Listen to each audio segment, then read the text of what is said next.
कोई भी हाथ देखने वाला बाबा आपका भविष्य बता सकता है। तो फ्रेंड्स, आज मैं आपको एस्ट्रोलॉजी के बारे में अपने विचार प्रस्तुत करने जा रहा हूँ, जिनको पढ़कर मैं उम्मीद करता हूँ कि कुछ लोगों के मन में ये जो संकोच है कि एस्ट्रोलॉजी सच है या गलत है, ये संकोच ख़त्म हो जाएगा। तो starting from the beginning, astrology जो है ये 2 शब्दों से मिलकर बना है, एस्ट्रो प्लस लॉजी। एस्ट्रो का मतलब स्पेस और लॉजी का मतलब साइंस या स्टडी। तो एस्ट्रोलॉजी का मतलब सिंपल शब्दों में ये है ज्योतिष शास्त्र। ये वो शास्त्र होता है जिसमें हम हमारे यूनिवर्स में पाए जाने वाले सभी प्लैनेट्स, कॉन्स्टिलेशंस, उनके ह्यूमन बॉडी पर पड़ने वाले इफ़ेक्ट्स के बारे में पढ़ते हैं। सिंपली एस्ट्रोलॉजी साइंस की वो ब्रांच होती है जिसके अंदर हम ग्रह, नक्षत्र, पूरे ब्रह्मांड का मनुष्य के जीवन पर पड़ने वाले प्रभाव को पढ़ते हैं। ज्योतिष शास्त्र के बारे में ये कहा जाता है कि ऋषि पराशर इसके पिताजी हैं। So father of astrology is Rishi Parashar. Later on Varahi Mir के बारे में जिक्र किया जाता है कि वराही मीर एस्ट्रोलॉजी के फादर हैं। सो वराही मीर ने एस्ट्रोलॉजी को कंसाइज किया। What I mean to convey is कि ऋषि पराशर ने एस्ट्रोलॉजी के बारे में जब वर्णन करना शुरू किया तो ये काफ़ी विस्तृत होता चला गया। तो वराही मीर ने इसको कंसाइज कर दिया ताकि आप और मेरे जैसे लोग इसे आसानी से समझ सकें। ये एस्ट्रोलॉजी का वर्णन है। ओके डियर स्टूडेंट्स, तो एस्ट्रोलॉजी के विषय में आपको पढ़ाने से पहले या बताने से पहले सबसे पहले मैं मेरे गुरुदेव यानी मेरे टीचर मिस्टर अभिषेक आर्य के बारे में बताना चाहूँगा। मेरे टीचर अभिषेक आर्य की वजह से ही आज मैं इस लायक बना हूँ कि आप लोगों को ज्योतिष शास्त्र के ऊपर अपना वीडियो बनाकर दे रहा हूँ। वो एस्ट्रोलॉजी में पीएचडी हैं और उनके रिसर्च पेपर सबमिटेड हो चुके हैं। तो ये मेरे गुरु का ज्ञान है जो मैं आप लोगों तक पहुंचा रहा हूं। इसमें कोई कमी हो तो मुझे माफ़ कर दीजिएगा। आपको कोई सवाल पूछने हो तो डेफिनेटली कमेंट कर सकते हो, लाइक कर सकते हो, शेयर कर सकते हो। You want to know anything about astrology, just contact me. So let us begin astrology और ज्योतिष शास्त्र।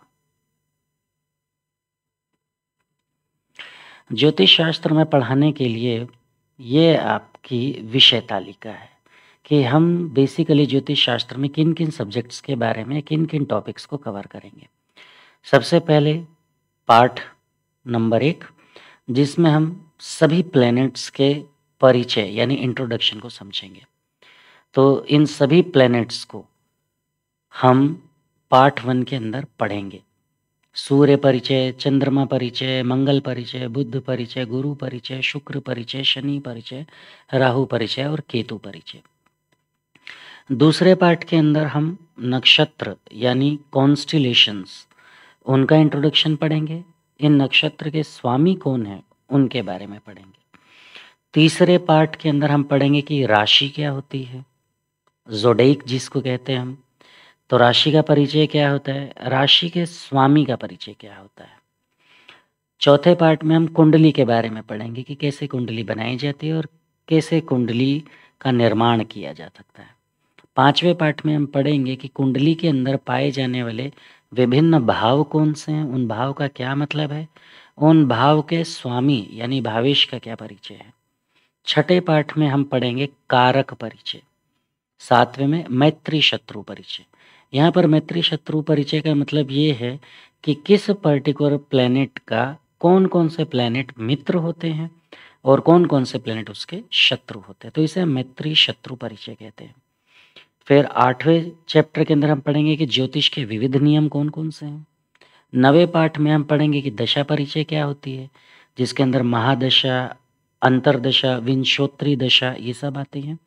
पाठ 10 होता है गोचर फल कि प्रेजेंटली इंसान के दिमाग में क्या चल रहा है, ये हम गोचर फल के मुताबिक बताते हैं।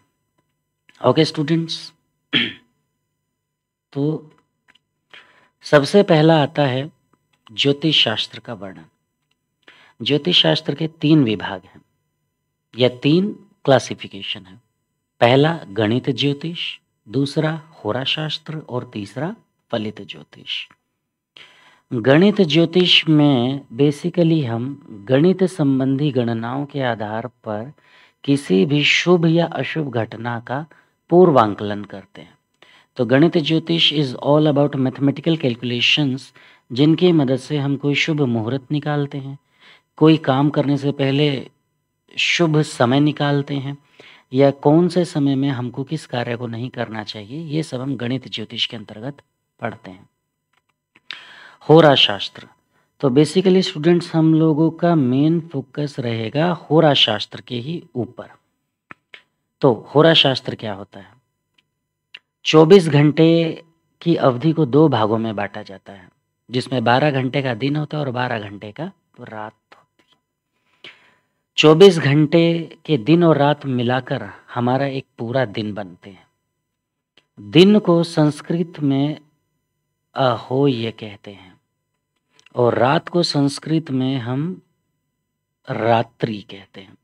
तो इस प्रकार एक दिन और रात, इन दोनों को मिला दिया जाए तो अहोरात्रि बनती है।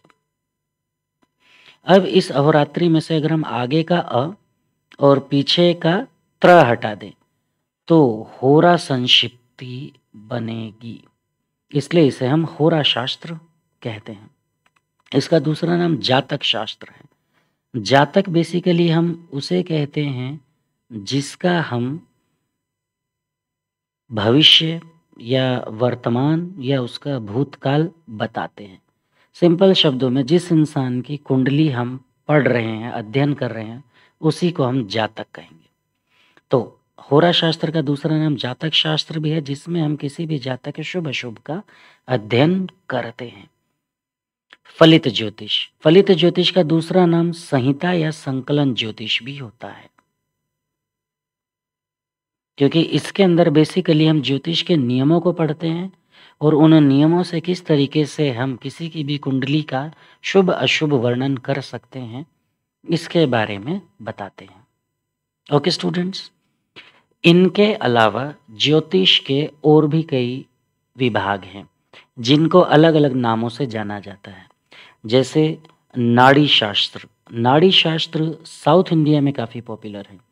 सेम इसी तरीके से समुद्र शास्त्र, समुद्र शास्त्र के अंदर हम पढ़ते हैं कि किस तरीके से समुद्र में पाए जाने वाले तत्वों से हम किसी के भी जीवन के बारे में बता सकते हैं। Okay students.